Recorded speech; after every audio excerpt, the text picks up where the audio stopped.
This is your third point. Now next point की बात कर लेते हैं। चौथा पॉइंट बहुत ही कीमती पॉइंट है, higher the string efficiency better the utilisation of conductor insulator. यानी कि स्ट्रिंग एफिशिएंसी, देखो बेसिकली स्ट्रिंग एफिशिएंसी हमने क्यों डिजाइन करी, क्योंकि हमें दो चीजें पता करनी थी। एक तो हम चाहते थे कि वोल्टेज का डिस्ट्रीब्यूशन कैसा हो रहा है वो देखना, साथ ही साथ स्ट्रिंग एफिशिएंसी ये भी बताती है कि भाई आप इंसुलेटर का कितना यूटिलाइजेशन कर रहे हो। ठीक है, इसको जरा समझते हैं, बड़ा डीप इनसाइड है, ध्यान समझना। मान के चलते हैं स्ट्रिंग एफिशिएंसी 100% है, इसका मतलब वोल्टेज का जो डिस्ट्रीब्यूशन कर रहा है वो भी इक्वल डिस्ट्रीब्यूशन हो रहा है। तो ऐसे केस में क्या होगा, अगर वी वोल्टेज डिस्ट्रीब्यूट करोगे तो सभी इंसुलेटर के across same voltage V Y 5 के हिसाब से, यहाँ पे वी वाई 5 क्योंकि 5 है तो सेम वोल्टेज हमें हर इंसुलेटर के अक्रॉस देखने को मिलेगा, कोई दिक्कत नहीं। ठीक है, इक्वली यूटिलाइज हो रहे हैं। यानी कि यहाँ पर इंसुलेटर जो है वो तुम कैसे लोगे, तो मार्केट से जब इस स्ट्रिंग के लिए इंसुलेटर खरीदने जाओगे जिसकी स्ट्रिंग एफिशिएंसी 100% है, तो यहाँ पे तुम जो इंसुलेटर खरीदोगे वो इतने ही थिकनेस का खरीदोगे कि वी वाई 5 के साथ स्टैंड आउट कर सके, यानी कि वी वाई 5 वोल्टेज के साथ कोई प्रॉब्लम ना हो, इंसुलेटर इजिली उसे इंसुलेट कर सके वोल्टेज को। क्लियर हो रहा है यहाँ पे कंडक्टर को। तो हम जो इंसुलेटर खरीद के लाएंगे छोटा इंसुलेटर से काम चल जाएगा, क्योंकि वी वाई 5 से हमें उसे हैंडल करना है।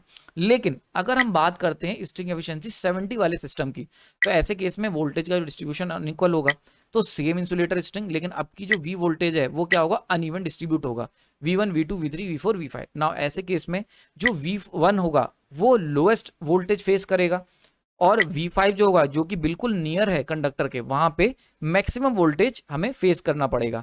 तो ऐसे केस में क्या होगा, जो नीचे वाला है यानी कि जो V5 वाला इंसुलेटर है, जो इंसुलेटर क्लोज टू कंडक्टर है, वो ओवर स्ट्रेस हो जाएगा या ओवरलोड है। भाई सीधी सी बात है, नीचे वाले पे ज्यादा वोल्टेज है और ऊपर वाले पे अनइक्वल, मतलब बहुत कम वोल्टेज देखने को मिल रहा है। तो यहाँ पे मान के चलते हैं, एग्जाम्पल के तौर पर ले लेते हैं, यहाँ पे है 60 किलो वोल्ट हमें फेस करना पड़ा, और यहाँ पे हमें मान के चलते हैं 30 किलो वोल्ट। समझ में आ रहा है? तो देखो ये क्या है, ये ओवर स्ट्रेस्ड हो गया। यानी कि अगर ये सारे के सारे इंसुलेटर हमने सेम स्ट्रिंग के लाए होते, सेम रेटिंग के, सॉरी, अगर हम ये सारे इंसुलेटर यानी कि all insulator are of same rating, बहुत ध्यान से समझना इसको, अगर ये सारे के सारे इंसुलेटर सेम रेटिंग के हैं तो ऐसे केस में भाई ये इंसुलेटर की भी रेटिंग है, मान के चलते हैं 45 किलो वोल्ट तक के वोल्टेज को एड्रेस करने की।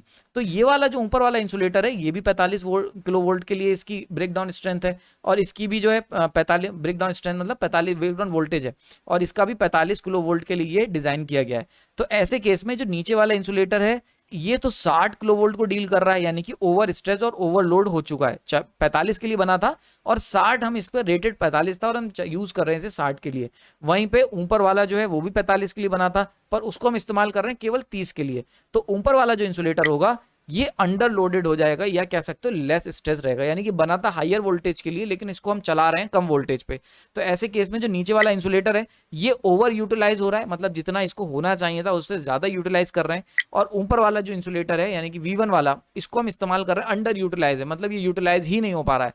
तो ये दोनों चीजें क्या है, ये दोनों चीजें गलत हैं, रॉन्ग प्रैक्टिसेस हैं। क्योंकि आपने पढ़ा होगा जब भी हम कोई मशीन बनाते हैं, कहीं पे भी कोई रेटिंग करते हैं, तो कोशिश होती है कि हम हमेशा रेटेड कैपेसिटी पे चलाएं, यानी कि ना तो ओवर यूटिलाइज करें ना ही अंडर यूटिलाइज करें। अंडर यूटिलाइज भी अनइकोनॉमिकल है और ओवर यूटिलाइजेशन भी अनइकोनॉमिकल है, क्योंकि वहां पे डैमेज होने के चांसेस बढ़ जाते हैं। समझ में आ रही बात? ये so this is the main difference. यानी कि अब क्या होगा, हमने क्या सीखा कि जितना ज्यादा स्ट्रिंग एफिशिएंसी होगी उतना ज्यादा इक्वल वोल्टेज डिस्ट्रीब्यूशन होगा, तो इंसुलेटर जो है वो अच्छे से यूटिलाइज हो पाएंगे। वहीं पे अगर वोल्टेज डिस्ट्रीब्यूशन अनइक्वल हुआ because of low string efficiency, तो ऐसे केस में जो यूटिलाइजेशन है वो क्या होगा, पुअरली यूटिलाइज होंगे, कुछ ओवर हो जाएंगे और कुछ अंडर